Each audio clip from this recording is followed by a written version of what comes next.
Number 26 in 101 Films' Black Label range, and from 1979 comes Rock and Roll High School, a movie that I was eager to check out. I had seen clips of it, I had never actually seen the movie, and it was one that I was kind of curious about.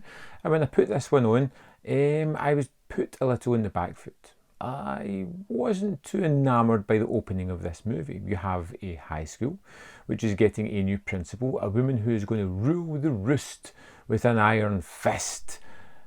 And then we keep our kind of rebellion character, Riff Randell, who loves music, drives everybody crazy, all the teachers anyway, about her love for music, and just as a effervescent, cheery, happy, positive character, the kind of thing that's going to lead a movie that is just pure fun and entertainment.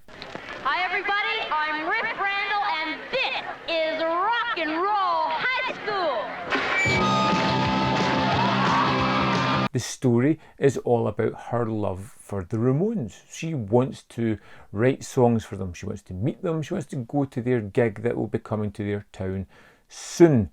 Of course, our totalitarian principal wants to destroy all music, even burn the LPs and get rid of it all. And this is what we think of the Ramones. We've got to stop her! So we've got these two antagonising forces rubbing each other up the wrong way. There is, of course, side plots. We have Kate and Tom. Kate is a friend of Riff. Tom is the quarterback who can't talk to women about anything other than the weather in Idaho. It's raining cats and dogs, by the way. And we follow these characters as they slowly discover that they are perfect for each other through various machinations. An in-between character that kind of helps these two realise their dreams is Clint Howard, who turns up as a kind of fixer character within this school. Eagle Bauer Enterprises is a name that stands for quality. It's incredibly fun, it's a throwaway role, but I'm always happy to see Clint Howard appear in these kind of things. Now, PJ Souls is Riff Randell, and she just steals the show. Like I said, a really happy, cheery, vibrant character, 100% positive. She really drives the movie forward for me anyway.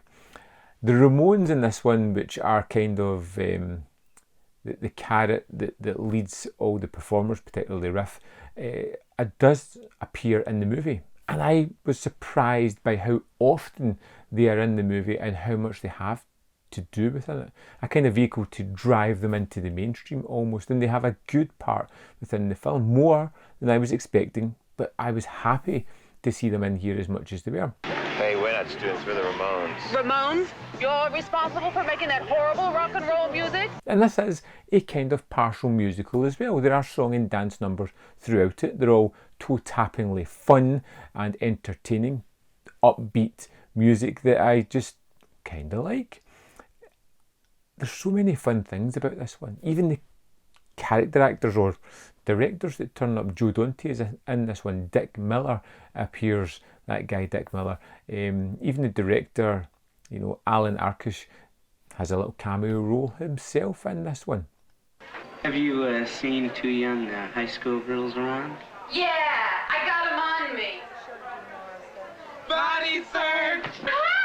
And it's a movie that looks great. The transfer of this one is phenomenal. It's a 4K transfer from the original camera negative, so it looks particularly wonderful. The bright colours really pop. The sound, again, this had a great mix on that. That's fantastic.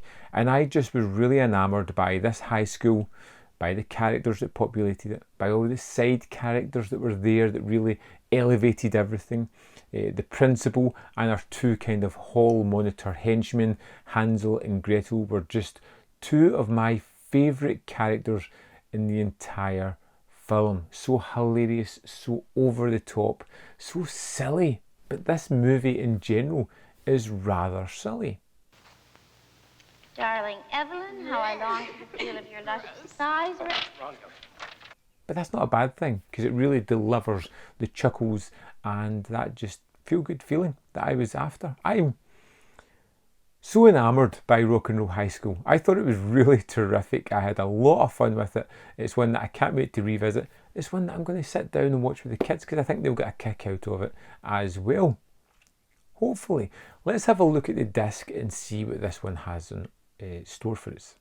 So here we are in the disc for Rock and Roll High School. Let's go into the extras and we will see what we have on show here. First up, we have Class of 79, 40 years of Rock and Roll High School, which at 1 hour, 10 minutes is a fantastic retrospective looking back from cast and crew, talking about the production and their memories. It is fantastic.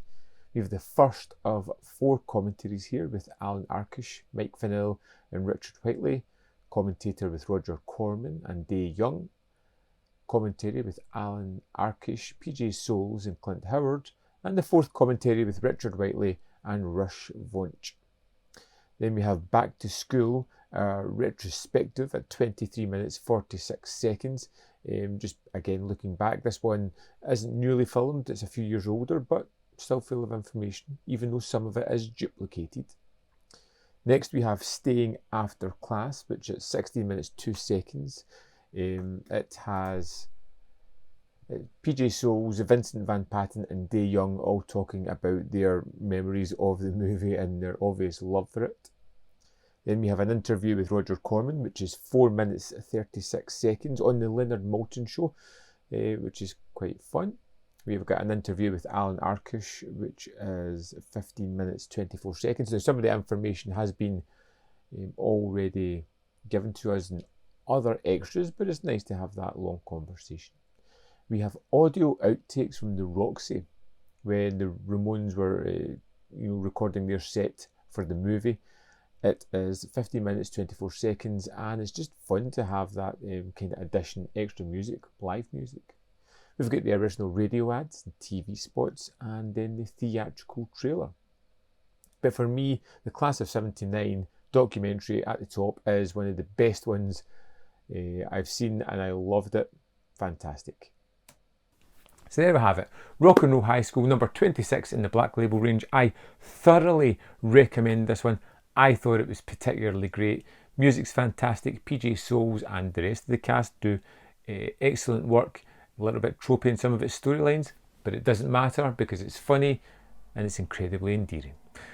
As always, I would love to know your thoughts on this movie. Are you picking it up? Have you seen it before? Let me know in the comment box below your thoughts on this one. As always, there's more videos up here. Worth checking out, I think, anyway. And if you want to drop a comment in the comment box, that'd be great. If you want to look in the description box and see that there are links to the Patreon or the membership program, you could join and really support this channel. Thanks for watching, and I'll see you next time on Man v Film. Rock and Roll High School.